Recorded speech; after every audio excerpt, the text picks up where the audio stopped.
Ano? Ano sabi mo?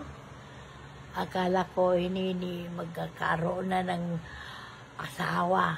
Hindi naman pala. Kasi,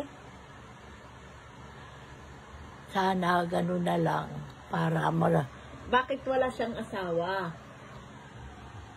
kasi ayaw talaga daw niya ng lalaki. Naalaman ko, ayaw niya ng mga anak. Masakit. Ano daw gusto niya? Ayaw nga raw niya. Ano nga daw gusto? Anong gusto niya?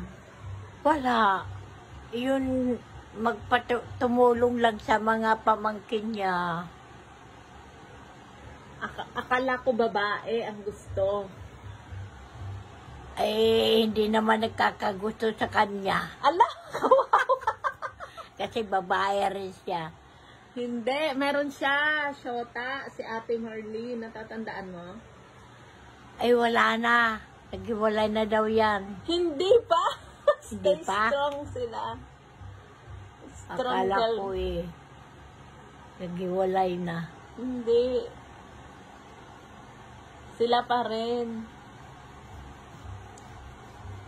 Lagot ka kay Nene. Marites ka ha.